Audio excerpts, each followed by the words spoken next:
Window World is proud to present Kevin Keatsman Has Issues. Simply the best for less at windowskansascity.com. There's an awful lot of folks out there that don't feel really safe and secure right now and are also concerned about the economy and inflation and a lot of things going on market-wise. Is this legitimate? If you're invested, if you've worked, if you've had a 401k, if you're in mutual funds or stocks, you've seen the markets doing well, going up, and everything seems okay on that front. But is this real? Can we have crazy inflation, a deflated housing market, not in value of what real estate costs, but in the number of people that can enter the real estate market because of high interest rates or unusually high interest rates that haven't been around for quite some time, and all these different record inflation numbers? We've got an expert today that's going to help us work our way through that and guide us to whether this is real, whether we should really be worried about it, whether the trillions of dollars in national debt is going to come home to roost, and what we can all do to sort of protect ourselves and make sure that we thrive either in the middle of our careers as we're earning and trying to save for retirement, or nearing retirement, or in retirement, making sure that the income is there for us. Trevor Holsinger will be our guest. He's the president and founder of Aspen Wealth in Overland Park. They're online at aspenwealth.com. Trevor's number, if you'd like to reach him, he wanted me to let you know before we do the interview, if anybody wants to reach out to him with any specific questions, you can reach him at 913-491-0500. Trevor's a really interesting guy. He maintains the overall responsibility for client financial health, investment selection, portfolio management at Aspen Wealth in Overland Park, and he's been doing this for many, many years. He's previously worked for other firms before and loves working with individual clients and doesn't really have a lot of regulations on how much you bring him, whether you're young or old, just starting out, whether you have millions, whatever it may be. He works with people of all sorts of different ages, income levels, net worth levels, and we're going to talk about an awful lot of that today. It'll be a fascinating discussion. I got to tell you, I was stunned at how many emails I got from you when I mentioned over the last couple of weeks that Trevor would be on, and I'd like to have questions from you.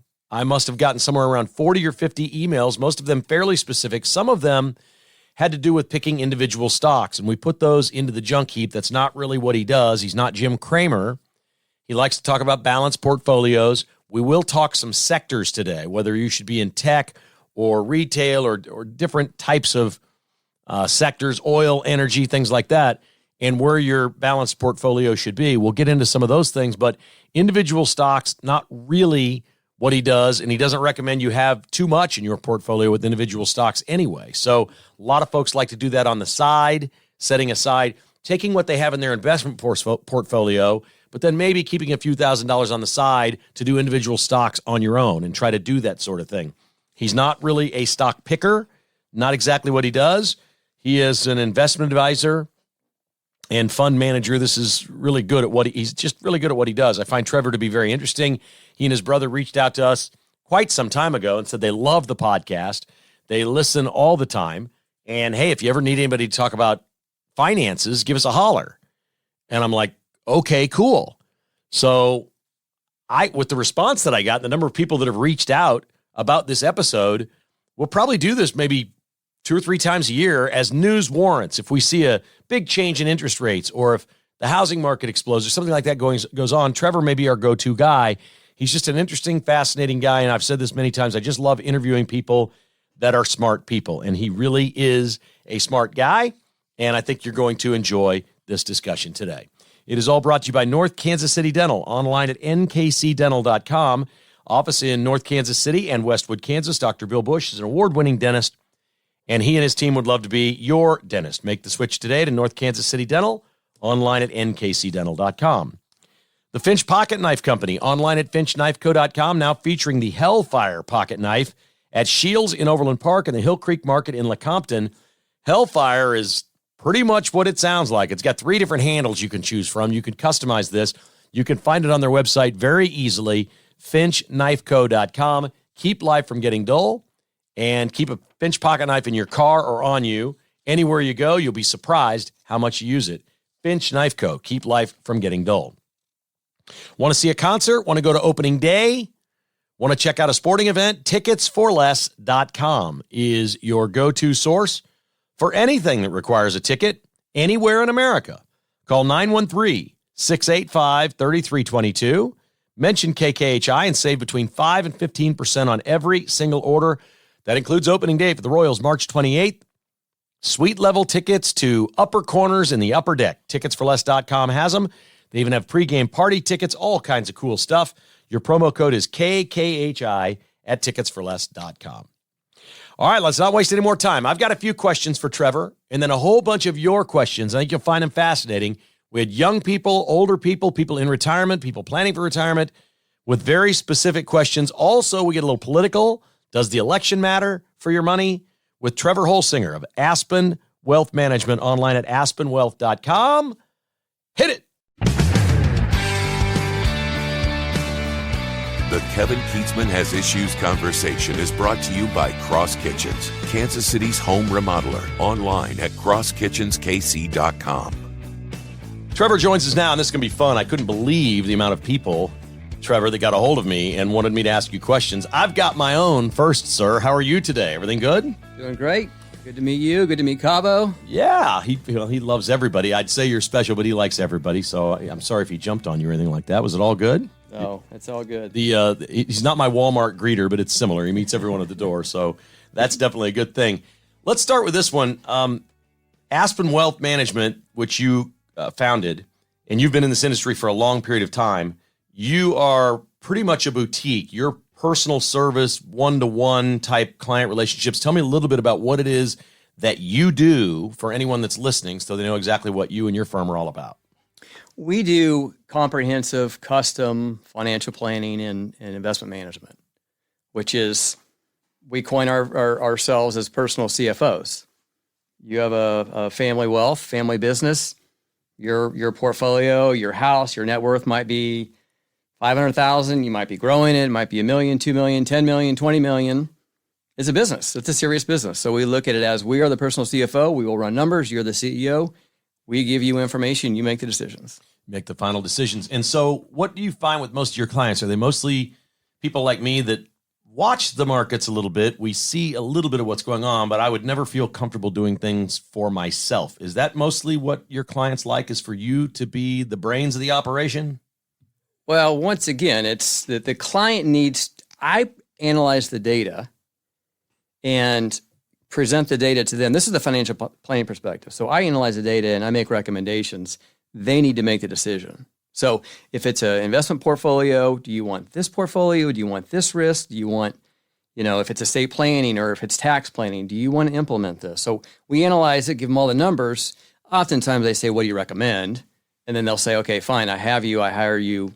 We'll go with your recommendations. But at some point, you'd crack a guy like me over the head. If I came to you and said, okay, I'm 59 years old, Trevor, and I want to put 80% of my my life savings into Apple stock and 20% in a balanced portfolio, you'd crack me over the head, wouldn't you? The first thing I'd say is I wouldn't do it. Exactly. And I wouldn't recommend it. Find another firm? Right. Yeah. So kind of a broad question. How much does age matter? If somebody comes to you at 28 and they're just starting to save for something 30 or 40 years down the road versus somebody my age or even older that's already in retirement, everybody's a little different, aren't they? They are, and I look at it as a piece of clay. If I'm going to help you mold your clay, if you're a big piece of clay, there's obviously more molding I can do. There's more help that I can provide. If you're trying to get somewhere and grow your net worth or grow your asset base or grow your finances or grow your piece of clay, then you got to start with a small piece. That's fine. But we all start small, and we all want to grow it so we can retire or have generational wealth or whatever. All right, again, his website is aspenwealth.com, and we'll give a phone number out later if you want to reach Trevor after hearing all the things that we talk about. Let's our first financial question here. Where are we in the United States right now as we're heading into the spring? It's an election year. Stock market's done well. It seems like it's up. People keep spending. They're trying to keep us from spending, but people keep spending. How do you kind of view where we are, and what are the trouble spots out there you're concerned about? Before we get to the trouble spots, I'd like to kind of step back and say, where have we been? Where are we now? And then where are we going? Okay. And so where have we been is we had coronavirus, March of 2020, Congress passed the CARES Act, which is $2.2 trillion of spending. In December of 2020, the same year, They passed the Coronavirus Response Act, which was another $900 billion. Money we didn't have, essentially, right? It's debt, yes. Right. So it's money we didn't have. And then 3 months later, this administration and Congress passed the American Rescue Plan, which is another $1.9 trillion. So that's $5 trillion of spending. All right. So that's handouts of debt from debt, but $5 trillion of spending. So we're working through that. And that was checks and just put money in your bank account. That was financing businesses, financing the Green New Deal, all of that. But at the same time, the Federal Reserve, so the Federal Reserve is the bank to the banks. They actually, quote unquote, printed $5 trillion. What's that mean? They actually bought $5 trillion of securities, put them on their balance sheet. And in doing that, somebody was selling $5 trillion of securities. So they put $5 trillion into investment portfolios out of thin air. That's truly money that they didn't have. So now we got $5 trillion from Congress and $5 trillion from the Federal Reserve. So we have $10 trillion added to the economy. What's that mean? The economy is a $34 trillion economy. So that's adding $10 trillion of dropping money from helicopters. So what's that do? It causes us to spend more.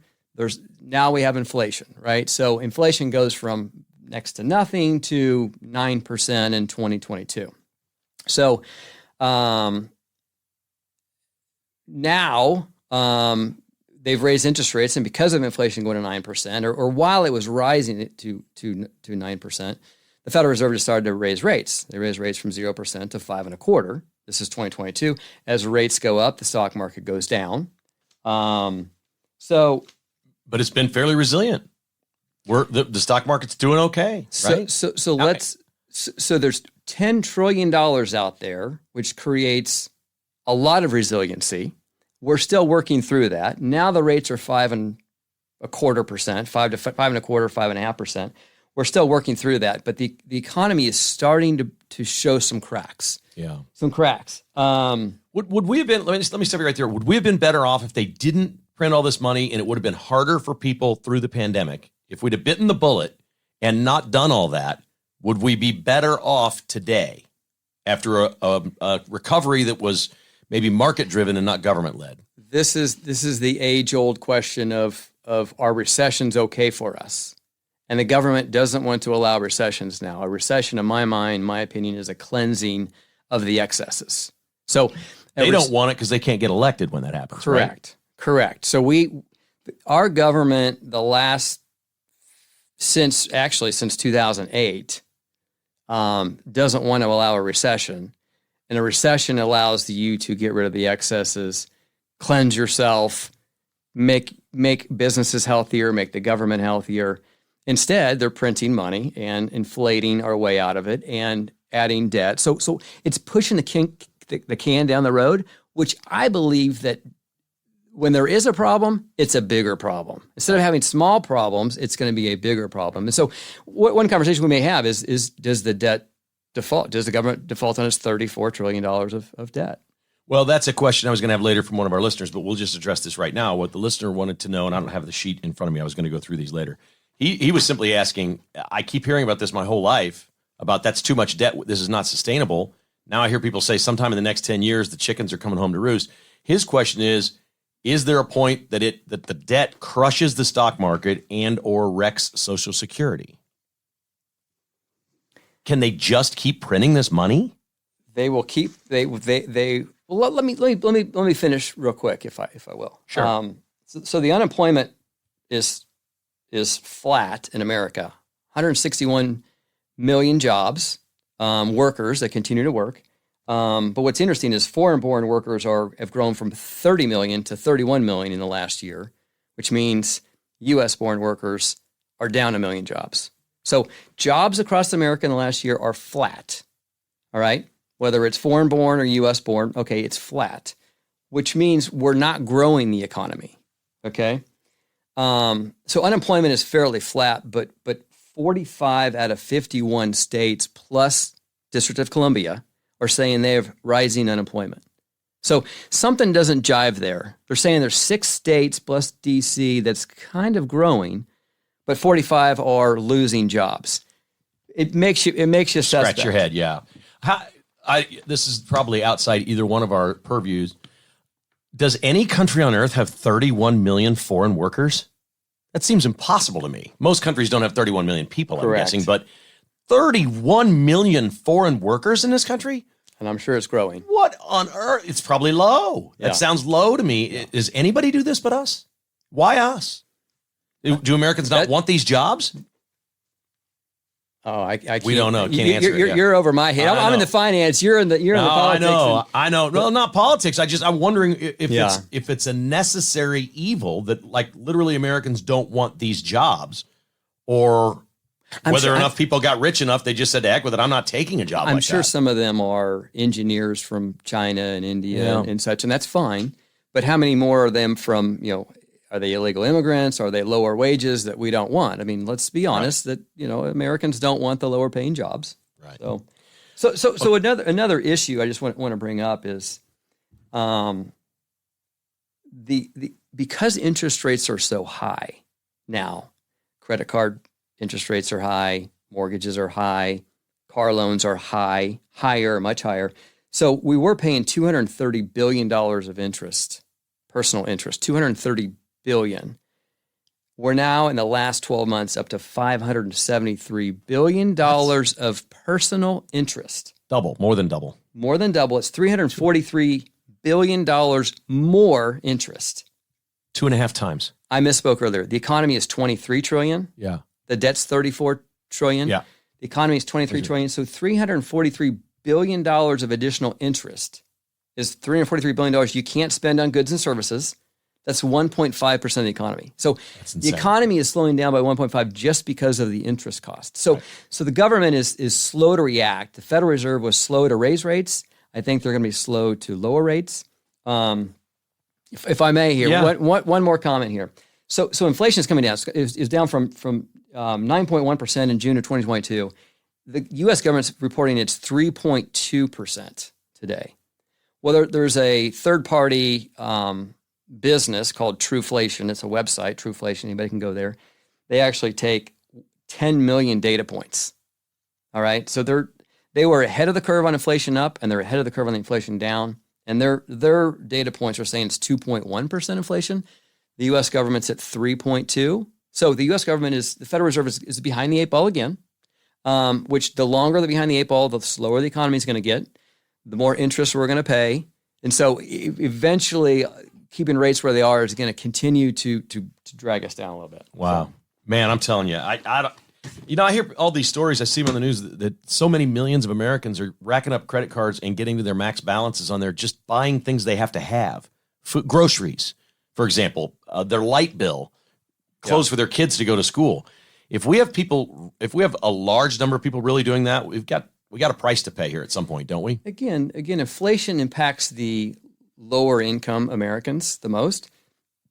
A high wage earner or a wealthy person doesn't buy more eggs, doesn't eat more eggs or butter and all that stuff. So this is a growing issue, not only the debt, but the growing divide of the haves and the have-nots. And printing all this money has driven the stock market and driven wealth, but the lower person is not doing better. That's a problem for us. We want everybody to do well. Okay, what investments do you like right now?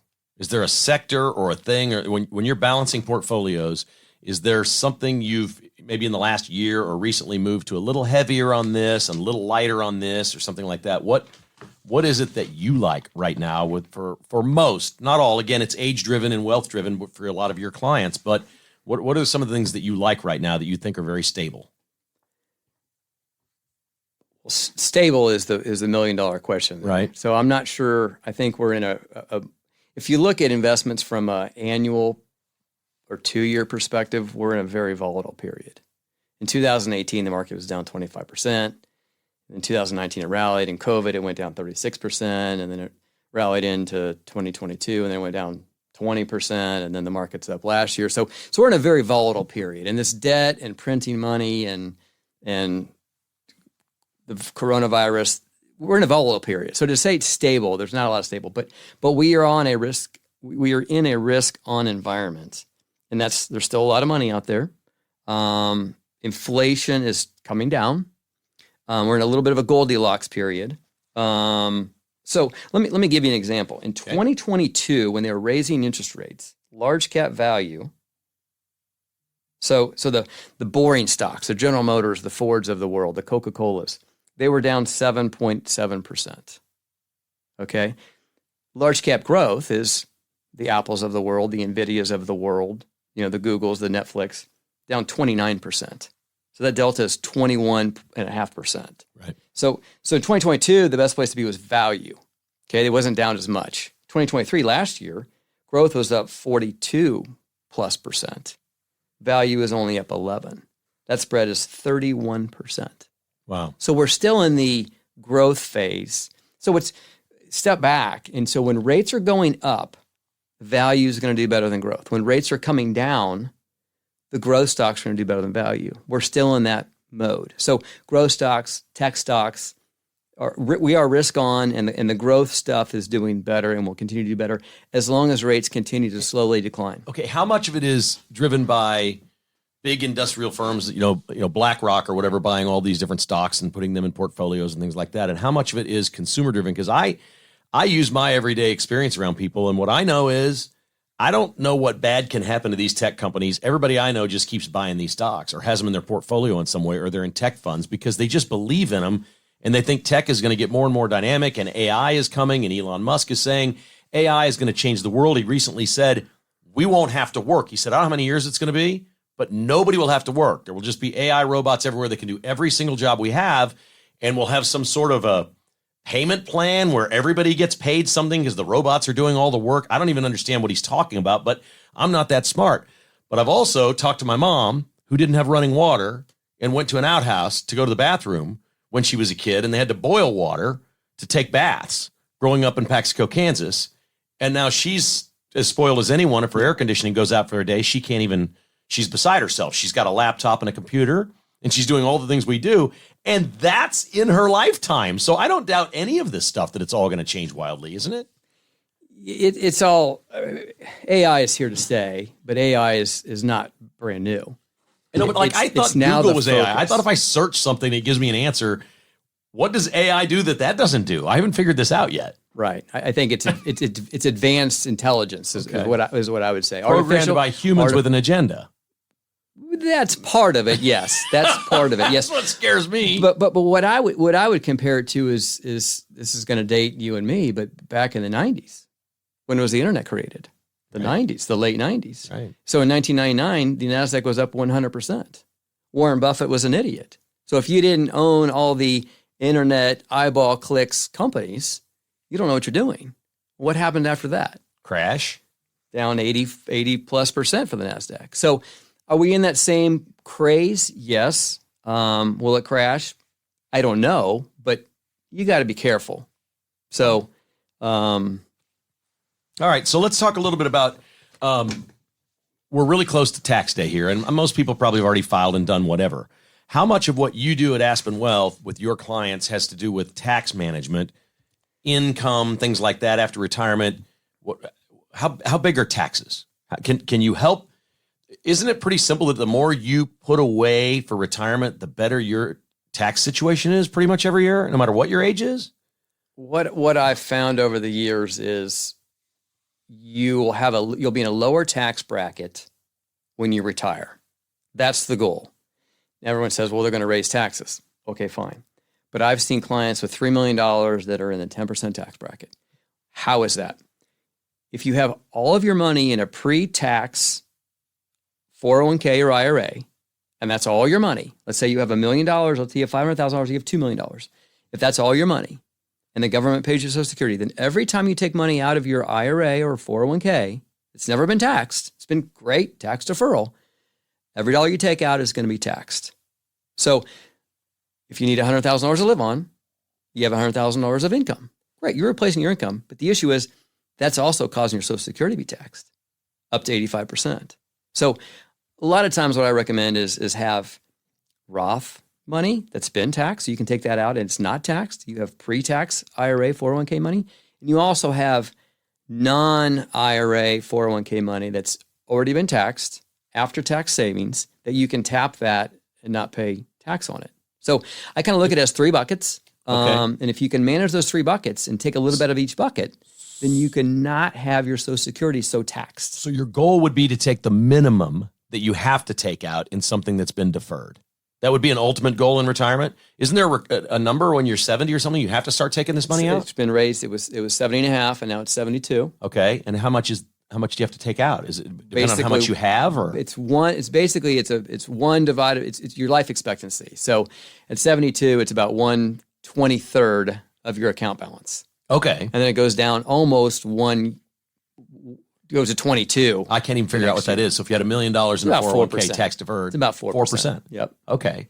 Which is interesting, because one of my philosophies in retirement, and it's a known thing in the industry, is if you're going to retire, you don't want to take out more than 4 to 5% of your retirement assets in any given year. And why is that? Because if you take out 4 or 5% and the market goes down 10 or 15%, the next year it goes down 10 or 15%, and you take out more than 5%, you're down to 60, 70% of your assets. Well, if the market comes back, you only have 60% of your assets to come back. Right. So the point is if you take out 10% of your retirement assets at 70, you could run out of money if the market has an issue the first couple of years of retirement. Have you found in your career doing this for as long as you have you found that there are 2 types of people? Those that will save and save and save and really think about retirement and it's an absolute thing, and others that you just can't force to do it if you try. They're just going to spend and stay broke. It's behavior, yes. But there's not much in the middle, is there? People are either disciplined at this or they slough it off, don't they? Like I remember working with a lot of people in the corporate world when I was at Channel 4, and they were my age. So this is now into my late 20s, early 30s, and they were putting this money away. And in those days, this was like the 90s. And they'd say, hey, I got $75,000 in my 401k now. I'm only 35 years old or something. Pretty good. Good start here. Then they'd borrow it and buy a house and start paying the interest on the money they just took from themselves. And so today, they got nothing off that money. They bought their house. They had their children. And at the time they made a decision, those people will never be dedicated to saving, will they? If you're going to have some investment and then go either cash it in, spend it, pay the penalties and taxes, or borrow against it. If you want to create wealth, it's not what you make, it's what you save. That's right. So the key is I did a study when I first started this business. If you save 10% of your earnings, your wages, your salary, every year, your investments will make more money for you in a normal environment than you did in your entire career. Wow. But it's the power of compounding. And so it's the last 10 years when you've got a nice nest egg and it continues to compound where you make a lot of money. Yeah. I got a notice from Social Security the other day and it said, hey, check this out online and see where you are because I'm 2.5 years away or whatever. I'm like, okay, I'll take a look. And of course they tempt you and go, you're going to make $1,000 more if you wait until you're 71 than if you start early, whatever. I'm like, am I crazy? Because I always had in my head, I heard Dave Ramsey say one time, if they're going to give you money at 62, take the lesser amount because you could die tomorrow. All right. And especially if you're in a situation where you don't need the money, if you're going to keep working or whatever, take every nickel they give you and invest it with Trevor at Aspen Wealth and let him deal with this for the next 9 years. And it will be worth so much more money than an extra $1,000 a month you were going to give. You'd have to live to be 120. Does that make any sense? So again, I did a study on that. And if you start at 62, you have to live past 80 to equate to the same amount of money. Because let's say you wait to 67. That's kind of the normal retirement age, 67 point something. So that's 5 years of payments you receive. Let's say it's $1,000 a month, right? There's $60,000. You got to make that up by an extra $1,000 per month. So you got to live past 80, and the average life expectancy is under 80. So it's like, it doesn't make sense. The caveat there is if you are still working, then they will drastically reduce your benefit. So you want to stop working if you're going to take Social Security benefits. They give you a lesser amount if you're working, or they tax you more on it? So let's say you retire at 62. Okay.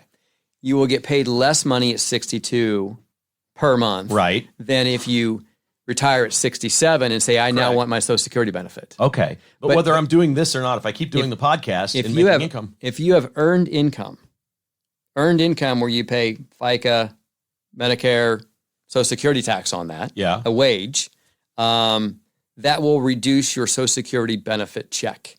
You will not get as much. That's and so if you make over like $30,000, they're going to reduce the What I payment get. to you, drastically. Like for every $2 more you make, Well, I'm not retiring, so that, you're going to lose $1. my goal might just be flushed down the toilet right there. So I was stupid. I'm glad I asked because I don't know. I just always I'd heard people say, hey, if you can get it, because you never know when you're going to change the age. You never know if you're going to keel over and die, and the benefit helps your spouse. Whatever. I mean, people actually die before they get their Social Security. That happens a lot. Social Security is complicated because your spouse could file on you, on themselves. So if they're not working, they can file. I personally think it's the dumbest thing we do. It's I think it's philosophically stupid to tell people that you're 62, you're too old to work. I think that's what they tell Americans. You're 65, you're worthless, you can't work anymore. Just take the money, go shut up, rock in your chair, and be done with it. I think that's the worst thing you can tell a human being is giving them incentive to not work. You'll live longer. I have real strong you work. opinions, Trevor. You know, you listen to the podcast, right? So I can't even imagine how stupid of an idea an income tax is. That's the dumbest idea I've ever heard. Penalty. I get I've got to pay a sales tax to buy this car, or you're going to make me pay for my tags, or I got to pay this or pay that. If I go choose to spend money and you want to tax me on that, I get it. You're going to punish me to work and allow some people to not work and collect money that I'm kicking in? The whole thing is messed up, and I think Social Security is the same way. Look, I feel like that's not even my money. If I took all that money since the time I was 19 years old or 17 years old and had all that invested with you over all these years, it would be millions. Okay. I'm not going to get that from Social Security. Right. Never. I'll never get that. But I want it the second I can get it because I'm scared I'm not going to get any of it. But the government sells fear. They got me scared, don't they? And the fear is you're now fearful, but the fear is you don't have enough money to retire on. You don't have enough money for this. The latest one is long-term care. Yeah. About 10 states are exploring required long-term care coverage, insurance, a tax. They're exploring it. It's another government branch that they're looking to get in your pocket. I just want to live long enough to get my money back from them. I've not calculated how much I've paid in. I don't know what that number is. I don't even need interest from all these years. If I ever lived long enough, there's an age, I'm sure, where I live long enough, I've got that money back. I just want it back. And what your employer paid. Right. They're paying half. Yeah, that's right. I just want it back. I just want it back. All right, you ready for some questions from some of our listeners? Let's do it. Okay, here we go. This is from Beartooth, he says. We're just going to go by nicknames here. I like that. He's 38 years old, steady income, good health. He has a Roth that's currently sitting down about 80%. Most the securities have a dollar amount that is less than $5, with a few delisted and a few more on the brink. He says his understanding of Roth IRAs is it's not tax deductible unless you completely close the account. He said he sort of treated this like gambling money. He's young and put it in here and thought, I'm going to buy some really cheap, risky stocks and hope to hit it well. What should he do now? He should clean up the account and invest it starting over.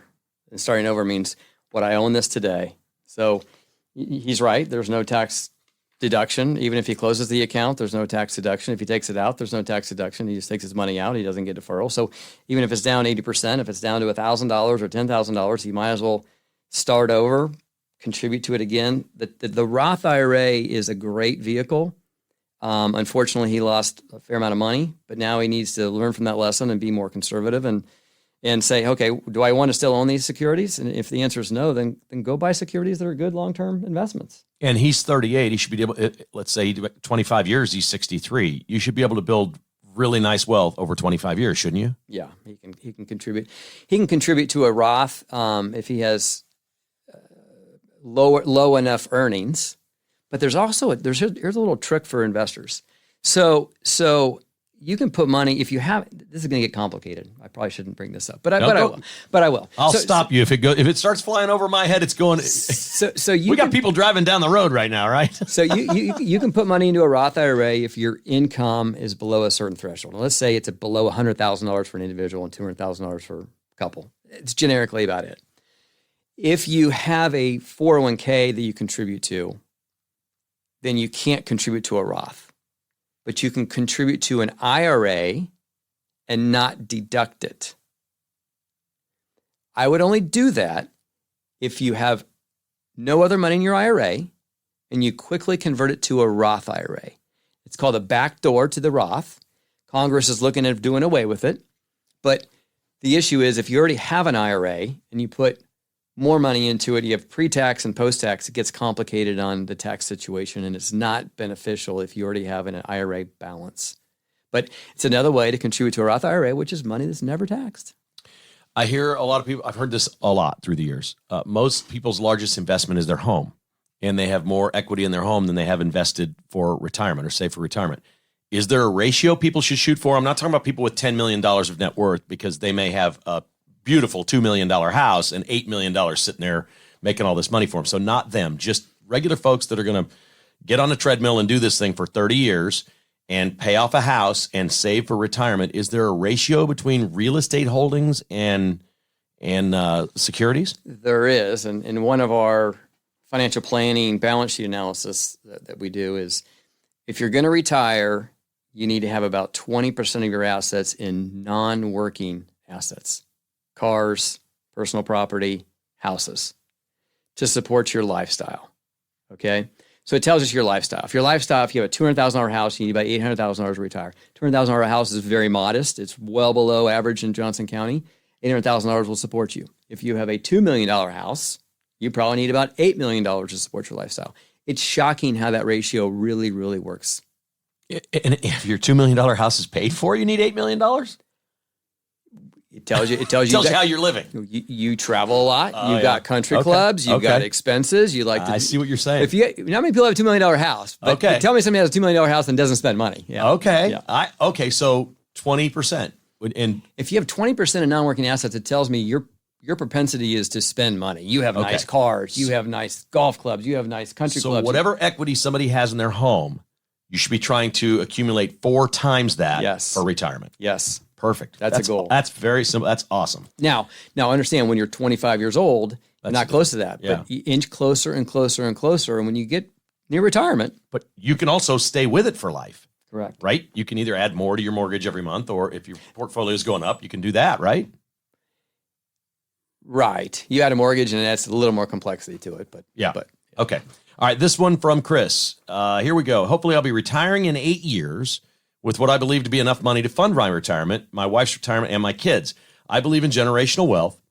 So what advice do you have to protect the wealth so my girls can have it when me and my wife are gone? He's 50. He has girls in elementary school. He started late in life, and he's very concerned about making sure that his daughters are taken care of after they're gone, because they'll probably be at an age where they have small kids. Should you be worrying that much about your kids at age 50? That's a personal choice. A lot of this is personal choice. I'm a big believer of, I have girls. I want my girls to be independent, not just to have gobs of money and be spoiled. I want them to be productive citizens in society. But generational wealth is a choice to say, hey, I want to give my kids money, and that's fine. So first of all, I think he needs to make sure he stays diversified, because one thing that would derail that would be taking too much risk and losing 50, 60, 70% of a portfolio because of a market downturn. We wouldn't be wrecking his personal choice to say, make sure you take care of you and your wife first and keep in the back of your mind, let's not blow this money as we're going, let's leave it for the girls. But make sure we have enough for us in case, as we've talked about with AI, medicine, science. I mean, we literally could be talking about people that are 50 years old that could live to be 140. I believe that. I think there's a chance. If you watch the scales of the way life expectancy has gone up, what happens when we really figure this out? When we have complete generations of people that didn't smoke and don't drink and have lived clean and healthier foods and all these different things, what's going to happen? I mean, I do believe humans someday are going to live to be 150. I don't know when that is. I don't think it's going to be me, but I'll be honest with you. I'm going to be just a little bit disappointed if I don't live to 100. I expect the changes in medicine and science to be there. They will be there, but people have to change also with their habits. True. So, and hereditarily, you can get a brain tumor and that's it. We can't fix that, whatever. But I'm talking about people that are otherwise healthy. My mom is 91, for crying out loud. You want to know what she ate and how she lived and how many years she smoked and all the things they did. Right. She's 91, pretty healthy. That's crazy. So my next comment would be, what I made a comment earlier would be, Chris shouldn't spend more than 4 to 5% of his portfolio assets, which that's actually the requirement for endowments. Endowments are required to spend about that same amount of money. 4 to 1. So 4 to 5%. Of what you have, yeah. 4 to 5%. So if you have $1 million, you spend $40,000 to $50,000 of that per year, which means he won't run out of money, which means there's money left for his kids. That's right. So I got one more.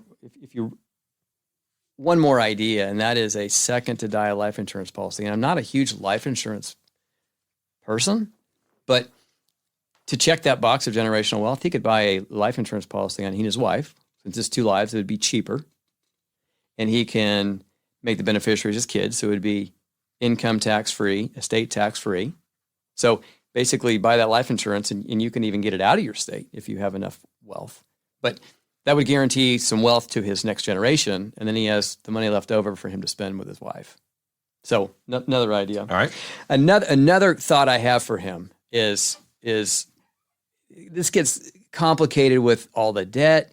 How do we get out of this debt issue and inflation? And we just saw 9% inflation, and with all this debt, I think the U.S. government has the propensity to print money out of the situation versus default.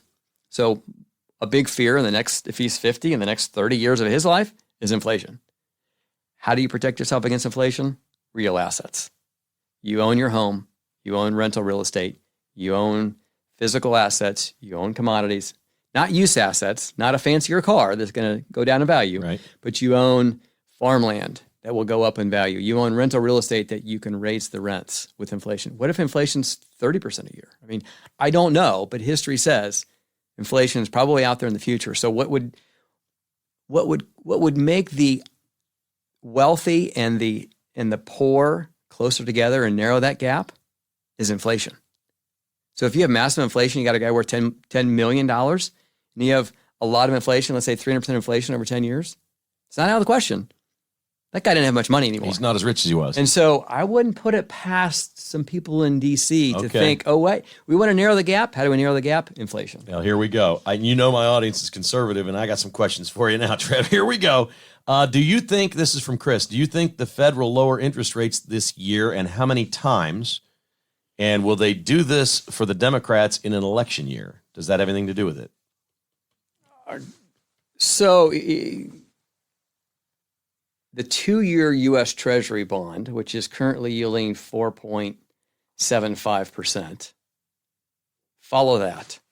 If that goes down to the low 4s, the Fed will start cutting rates. If it goes to the 3s, they're going to cut faster. And right now, it's 0.5% below the federal funds rate, which is what the Federal Reserve cuts. So on the way up, the 2-year Treasury went from 0 to basically 1.5. So they were 1.5% behind inflation when they started raising rates. On this side, they're again the 2-year Treasury. Follow the 2-year Treasury. 2-year Treasury is 4.75. If it gets down to 4.25, they're going to cut rates pretty quick. So if it goes down there in the next 3 weeks, they're going to cut in a month. If it keeps going down, they're going to cut more. If it stays up, and inflation ticked up last month just a little bit, which caused the 2-year to tick up, which basically delayed any rate cut. So I believe the economy is slowing down. We talked about interest payments. We talked about a little bit of unemployment uptick. The 2-year is coming down. It's trending down. It's just slower than people expected. So I would expect probably 2 rate cuts in the second half of the year. If they lower up a 0.5 point and then a 0.5 point, won't real estate go crazy? Aren't people just sitting there saying, oh, even lowering my interest rate by 1 point or 1.5 points, now I'm going to buy? Won't it just send a signal to people that are just sitting on the sidelines? I don't think it's... Don't think so. I don't think it's... I think it will help. Right. But if interest rates... I mean, they went from 7% 30-year mortgage to 6%. Not much. Market hasn't really changed. If it goes to 5%, those sitting on the sidelines, sure, there'll be some. Real estate's already pretty crazy. It's already expensive. Yeah. A comment on that. Johnson County real estate is up 7.2% per year the last 10 years. Pretty good, huh? So 200... Well, not when there's 9% inflation, it's not. But it's basically double. So the rule of 72 divided by 7. So take the rule of 72 divided by 7. It's 10 years when you double your money. Houses have doubled in the last 10 years. All right, Doug says he wants to set goals and believes in setting goals. On a monthly basis, how much of his income should he be investing? If he were to call you and say, I want to start a portfolio, what's a good general number for people to say? Let's just say that it's a married couple that makes $100,000 a year. What would be a good number for them to invest toward retirement? He said monthly, and in my comment earlier in this conversation was 10%. So so my study many years ago was if you save 10%, you can retire normally about 62, 65 years old. If you save more, you can retire earlier if that's your goal, or you'll have more money. So if you save 12%, you can retire maybe a year earlier. If you save 15%, you can retire. There becomes a point where you can't retire at 40 very easily. But the point is minimum of 10, shoot for 10. And if you can get up towards 15, you're going to be ahead in case there's ever an issue. For our younger listeners, I'll just come clean here. I always thought that I'd be ready to retire the second I could, and then I didn't. And I'm like, no, I'm not ready to do this yet. I still have things to do, and I don't want to be bored, and I like broadcasting, and I like whatever. Let's find something else.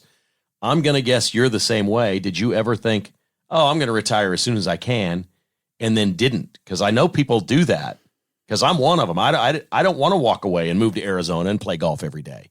It sounds better than it would be. I'm a believer you need a purpose. Yeah. Every single day. Got to get up and do something. And so to me, investing is a lifelong passion and purpose. So if I do it for myself or I do it for others, right? So you got to have a purpose. You have a purpose. You have a passion. I have a passion. You could do that in retirement for yourself, though. They all say it's not working if you enjoy it, So all right, this one from Craig in Gypsum, Kansas. I like this. All right, I know the question everybody around here is talking about. He is this gentleman, 66 years old, approaching retirement. What's the best advice, depending on whether Sleepy Joe wins or Donald J. Trump? I think we know how he's voting. Does the winner of the election matter? The winner of the election matters, but it's not just the executive branch and the president. Congress is. So if there's red Congress and red Trump, then I think we'll be more business friendly. And if it's a blue wave and it's Biden and a blue Congress, then I think you're going to have more spending. So if you're a business owner, then I think you want definitely a red wave. If you want handouts, you're going to want the blue wave. But I want to make sure that it doesn't tie into the stock market necessarily. So the money printing, the handouts, it takes money, supply and demand to drive up equity prices and bond prices. It takes money.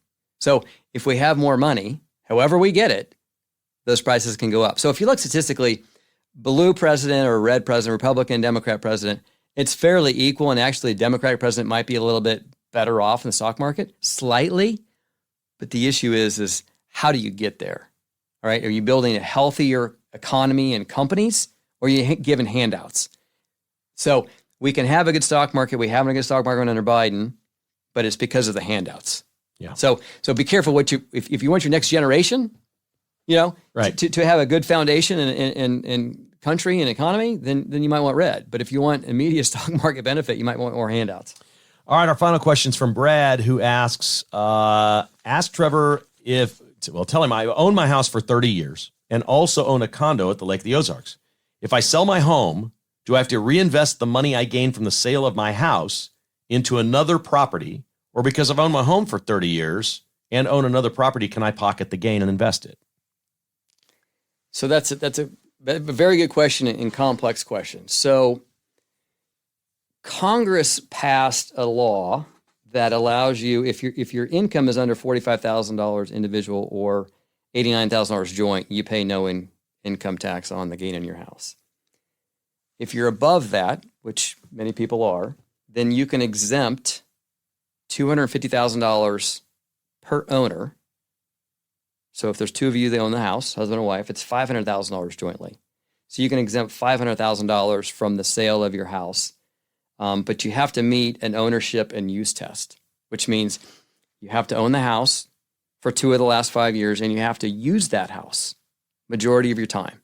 And use is, do I vote from that location? Do I file tax returns from that location? So if you have a house in Kansas City and a house in Florida and you're trying to avoid taxes, the issue is where do you live? You have to live in that house, and you can do this every 2 years, but you have to live there 2 of the last 5 years. Okay. So one important comment there is, if you go to Amazing Garage Floors, you better keep track of what you spend to improve your house, because that's going to raise the cost of your house and minimize your gains. So a very important thing is once this law was put in place is tracking what money you spend on your house As you go. Yeah. Yep. Awesome stuff. Okay. Personal question here for me. What's the best chance of me winning money in a Vegas casino this weekend? Is there a house game? Is there a game that has the best? I've heard people say blackjack. I don't know, man. I just think go up to that roulette wheel, play the black, hope it doesn't hit green and it hits black more than red. That sounds like my best shot, man. Come on. I've watched that thing go an hour without hitting green. Craps is the best odds. Craps is the best That's odds. How do I do? officially Just play the best odds. But you have to pass play by line? all the rules. You Play have the pass line? Is that Well, and then you have to back it up, and the backup bet is even odds. So the only reason that craps is a fair game is because you put $10 on the pass line, and then you back it up with $100. That pays even money. That's when I roll and hit my number, right? Right. Yeah. Okay, Right. so roll my number. I roll a 6. I'm on the pass line. And now I'm going to back $10 bet up with 100?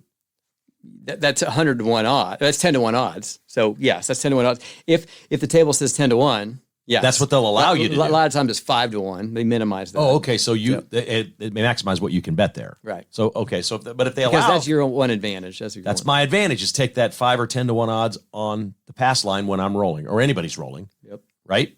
And the good numbers are 6. Right? 6 is a good number, right? 6 and 8. 6 and 8 are the most common numbers next to 7. Yeah. So you want to roll 6s and 8s all day. Roll 6s and 8s all day at craps you can't lose. Is that what I'm hearing? Leave your debit card home. Yeah, that's leave my the debit card at home. That is great advice. That is fantastic advice. All right, Trevor Holsinger is the president and founder of Aspen Wealth Management. They're online at aspenwealth.com, and people can call you if they have questions or if they heard something here that piqued their interest or if they'd like to invest or if you have a rollover 401k or you've changed jobs and it's just sitting there and you haven't moved it with your new employer, you're accepting new clients. If people want to get a hold of you, they can just call you at 913-491-0500. Is there any target client or you work with pretty much everybody? We work with pretty much everybody. We'll help those that, we give advice. I mean, And it starts with a consultation or something, come into the office yeah, I mean, it's a first introductory meeting, and it's if we can't help you or there's nothing left for us to do, and we say, hey, you need to go do these things. You need to go save money. I can't save it money for you, right? So yeah. I guess my only comment would be, every listener should have a plan. If you're driving down the road and somebody swerves in your lane, you better have a plan, right? And so if the stock market goes up, what's your plan? You're going to take chips off the table. The stock market goes down, right? What's your plan? Are you going to add to that investment? I mean, expect these changes. If something happens in your life and you're unemployed or you're disabled or, have a plan. So think through life, and things are going to hit you good and bad. And so, plan ahead. I would say I wasted probably 15 years of my career not investing very much. I wasn't very good at it. We had little kids and the whole thing, and I just blew it off, and I'm young and whatever. Man, if there's anybody out there that's young that's listening, get in the game, no matter what it is. If you can just put $300 or $400 a month away somehow and start saving for somewhere down the road, you won't believe the difference it will make over time. Time is everything, isn't it? Well, it's the power of compounding. Yeah. So it's your money making money for you. It's not what you save, it's what your money can make for you, but it takes time. You going to be my go-to guy when something bad or good happens in the economy? Can I just call you up and have you on? It will happen. It will happen. We know it will happen, right? Well, good and bad. I mean, there are times Right. where it's like, okay, the coast is somewhat clear, or there are times where the market's gonna, the economy is gonna look rough. I mean, Right. that's just life. I can just call you and, like, if you're playing golf that day, you'll just pull over, right, and come on the podcast, whatever we got to do. We'll do it. Trevor Holsinger, president and founder of AspenWealth.com, Aspen Wealth Management in Kansas City here in Overland Park. AspenWealth.com. Call Trevor if you have any questions or if you'd like to get started or if you'd like to move any funds that you have. I'm sure he would love to talk to you about that. Income tax, cash flow planning, risk management, retirement, investment. 913-491-0500. Enjoy the March Madness, my friend. You too. Enjoy your trip. Thanks for having me on. Thank you. Well, that was just great having Trevor Holsinger on the podcast from Aspen Wealth Management, online at aspenwealth.com. And again, if you didn't hear what you wanted to hear today on this podcast, he said just feel free to call him and he'll talk to you about whatever your issue is on the phone. 913-491-0500. You can call Trevor and ask him anything. If we didn't get it covered today, he said, call me. I'll be your resource. 913-491-0500. That is for Aspen Wealth Management in Overland Park. And if you ask for Trevor, you're going to get straight to the president and founder of the company, and he will personally speak with you. He's that big a fan of the podcast and that big of a fan of the folks that listen to this podcast. He will personally answer any specific questions that you have about your situation. If you'd like to give him a call, 913-491-0500, online at aspenwealth.com. It was all brought to you today by Earth Effects Outdoor, your new landscaping company. You look for hardscapes, ponds, waterfalls, kitchens, or just spring cleanup? eeoutdoor.com is your landscape company. Daniel Hanks and his man Darren, who comes out here to my place and cleans up a little bit every now and then for us. They installed some beautiful lighting in our backyard. They do great work. eeoutdoor.com. Ideal Health KC is online at idealhealthkc.com. Dr. Kip Van Camp is regenerative medicine. If traditional things have not worked for you, big pharma, surgeries, operations, why not talk to Dr. Van Camp and see if this may work for you? Blood spinning, tissue therapy, all kinds of great treatments are helping millions of people across the country, and nobody in Kansas City has been doing this longer than Dr. Van Camp. He is no Johnny-come-lately. He started this 15 years ago when his dad became ill. He completely changed. He's a double board certified interventional radiologist and said, I believe in regenerative medicine, and this is where he's taking his practice. Pretty cool stuff. 913-745-5300 for idealhealthkc.com. And, of course, Amini's Galleria, home of the Copper Dome, 105th and Metcalf, outdoor furniture tent sale going on right now through April. Get on it and save big at Amini's. Live more outdoors this year with Amini's. Our thanks to Trevor Holsinger of Aspen Wealth Management for joining us. That was kind of fun. I'd love to hear your feedback. Shoot me an email if you enjoyed that. And if you would like to hear more financial talk on the podcast, I can work more things into the regular podcast that I do.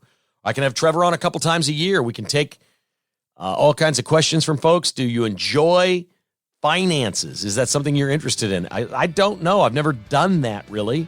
I've done sports. We've done an awful lot of politics. We've not done a lot of wealth management, finances, economy stuff. But if you enjoyed that, I'd love to hear your feedback about Trevor. Just shoot me an email, kevin@kkhasissues.com. That's kevin@kkhasissues.com. Our thanks to Trevor Holsinger of Aspen Wealth Management for joining us here on Kevin Kietzman Has Issues. Kevin Kietzman Has Issues has been presented by Roberts Robinson Chevrolet GMC and is produced by Crooked Tail Media. Please hit the like or follow button wherever you listen or give us a review.